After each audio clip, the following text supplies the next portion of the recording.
Carmen, bienvenue. Donc, le dictateur aurait été évacué en Suisse d'Ardar. Vous avez vu qu'il était au plus mal lors de la prestation de serment. Et lui ont-ils fait quelque chose pour se débarrasser de lui une fois qu'il a prêté serment? On ne le sait pas. Mais toujours est-il que nos contacts à l'intérieur qui nous informent nous indiquent que Ferdinand Ngongo aurait prévu d'arrêter 7 ministres, dont on ne nous a pas encore donné la liste, mais des ministres qui sont soupçonnés de traîtrise, entre guillemets, parce que ce qui leur apparaît à eux comme un acte de trahison, c'est un acte salutaire pour la République. Ferdinand Ngongo, l'actuel secrétaire général de la présidence de la République, s'apprêterait à faire arrêter 7 ministres sous couvert de traîtrise, ne doit pas être lu comme une action judiciaire, mais comme une manœuvre tactique de neutralisation préventive. Dans la configuration actuelle du pouvoir à Yaoundé, le terme traîtrise est sémantiquement détourné. Il ne désigne pas une atteinte à la sûreté de l'État en tant qu'institution, mais un défaut de loyauté envers le clan qui détient la réalité de la signature présidentielle. Ferdinand Ngongo, bénéficiaire de la délégation de signature, opère dans ce que l'on pourrait qualifier d'interrègne de fait. Le texte de Dupont souligne que le président Paul Biya est visiblement trop fatigué et hors d'état de nuire. En langage géopolitique, cela signifie que le centre de gravité du pouvoir s'est déplacé. Le président, qui a longtemps joué le rôle de régulateur suprême, d'arbitre des élégances entre les différentes factions, notamment entre le clan Nanga Eboku et le clan Boulou, n'est plus en mesure d'assurer cet équilibre. La nature ayant horreur du vide, surtout au sommet d'un État hyper centralisé, ce vide est comblé par l'entourage immédiat qui prépare, non pas la succession démocratique, mais la captation totale de l'appareil d'État. L'annonce de l'arrestation de 7 ministres s'inscrit dans une logique de nuit des longs couteaux. Dans les dictatures tropicales, le remaniement ministériel n'est jamais une simple réorganisation administrative.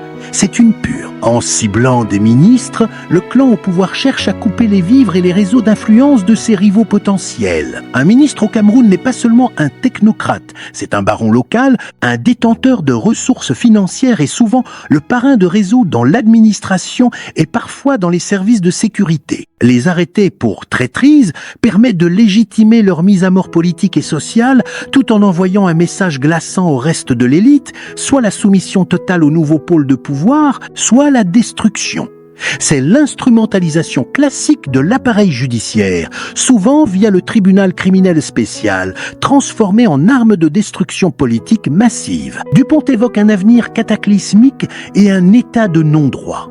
Cette projection est validée par l'analyse des dynamiques sécuritaires actuelles. Le Cameroun repose sur un équilibre précaire entre l'armée régulière et les unités d'élite comme le BIR, le bataillon d'intervention rapide, qui dépend directement de la présidence. Si le scénario décrit par Dupont se concrétise, c'est à dire si une faction tente un passage en force pour verrouiller l'après-Biya en muselant toute dissonance au prix du sang, nous risquons d'assister à une fragmentation des forces de sécurité. La crainte majeure des chancelleries occidentales et des observateurs géopolitiques est que la guerre des clans civils ne se transforme en affrontement armé, chaque faction activant ses relais au sein de la Grande Muette. Le musellement au prix du sang fait écho à des événements récents tragiques, comme l'assassinat de Martinez Zogo, qui a agi comme un révélateur de la brutalité des luttes de clans. Cela signifie que la violence n'est plus le monopole de l'État pour maintenir l'ordre, mais un outil de règlement de compte au sein même de l'oligarchie. L'aspect le plus inquiétant soulevé par Jean-Pierre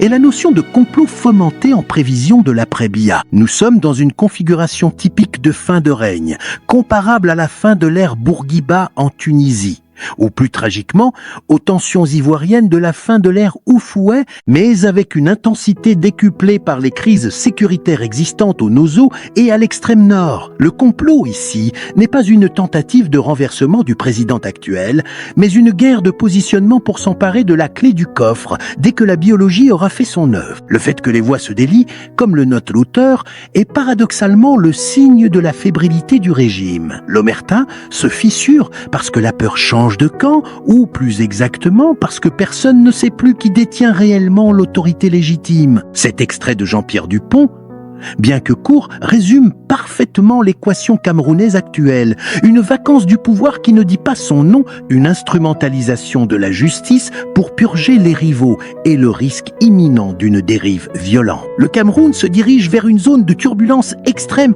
où la Constitution risque de ne peser que très peu face au rapport de force brut. L'arrestation potentielle de ces 7 ministres ne serait que le coup de semonce d'une bataille féroce pour le contrôle des ressources et de la souveraineté du pays, une bataille où le peuple camerounais, hélas, risque d'être le grand absent et la première victime de cet état de non-droit en gestation.